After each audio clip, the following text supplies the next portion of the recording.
এটি কেউ বলতে পারবে না আসলে যে একজন এমপি কিংবা একজন মন্ত্রী সে তার জায়গা থেকে স্বচ্ছ ছিল, সে কাউকে মারেনি, সে 16 বছর ধরে মানুষের ভোটাধিকারটা একদম ধ্বংস করে দিয়েছে এবং সে মানুষের ভোট ছাড়া নির্বাচিত হয়েছে। সে তো সবচেয়ে বড় মানুষের যে রাইটটি, যে সে ভোট দিবে, তার জনপ্রতিনিধি নির্বাচন করবে, এই অধিকারটি ধ্বংস করেছে।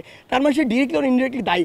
16 বছরে ফ্যাসিস্ট আওয়ামী লীগ সরকারের সাথে বিভিন্ন পদে, হোক মন্ত্রী, হোক প্রধানমন্ত্রী, হোক এমপি, হোক কোনো একটি নির্দিষ্ট ইউনিটের প্রেসিডেন্ট সেক্রেটারি কিংবা প্রভাবশালী কেউ একজন, এই যারা ছিল তারা প্রত্যেকেই এই ফ্যাসিস্ট গভর্নমেন্টের এক একজন স্টেক হোল্ডার ছিল। তারা তাদের জায়গা থেকে প্রত্যেকেই কোনো না কোনো ভূমিকা রেখেছে। একজন ওয়ার্ড আওয়ামী লীগের কোনো একজন কর্মীও ওয়ার্ড বিএনপির কোনো একজন কর্মীকে টর্চার করেছে, এই দায়টি সে এড়াতে পারে না। অর্থাৎ এই যে পুরো বিষয়টি, আওয়ামী লীগের সাথে যারা সরাসরি রাজনীতির সাথে জড়িত ছিল তাদের প্রত্যেকের এই দায়টি আসলে নিতে হবে।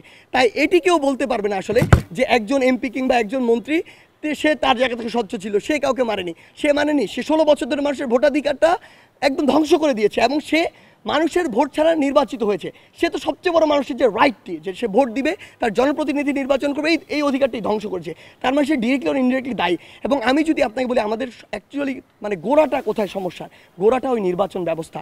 যখন জনগণের ভোটাধিকার নাই, জনগণ কাউকে নির্বাচিত করতে পারছে না, যে কেউ একজন প্রতিনিধি ওই সময় দেখেছে সে যদি তার ঊর্ধ্বতন কাউকে তেল দিয়ে, তোষামত করে, টাকা দিয়ে এই কাজটি করতে পারে, যে মনোনয়নটি নিতে পারে, তাহলে সে এমপি। তখনই সে জনগণের কথা ভুলে গিয়েছে। আলটিমেটলি জনগণের ভোট তার প্রয়োজন হয় না, সেই জায়গা থেকে তার ইচ্ছা মতো কাজ করেছে। সে ওই জায়গায় 100 কোটি খরচ করেছে, সে জনগণের সম্পদ 1000 কোটি লুটপাট করেছে।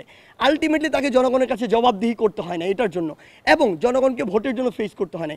সো ওই যে গোড়ার সিস্টেমটি, ওই সিস্টেমটির জন্য আসলে আওয়ামী লীগের যারা সরাসরি ছিল, যারা পিছন থেকে সামনে থেকে মদত দিয়েছে, প্রত্যেকজন দায়ী। এবং আমি বিশ্বাস করি যে প্রত্যেকজনের বিরুদ্ধে অন্তত এই ভোটাধিকারটি নষ্ট করার জন্য এবং এটিকে সাপোর্ট দেওয়ার জন্য মামলা করা উচিত।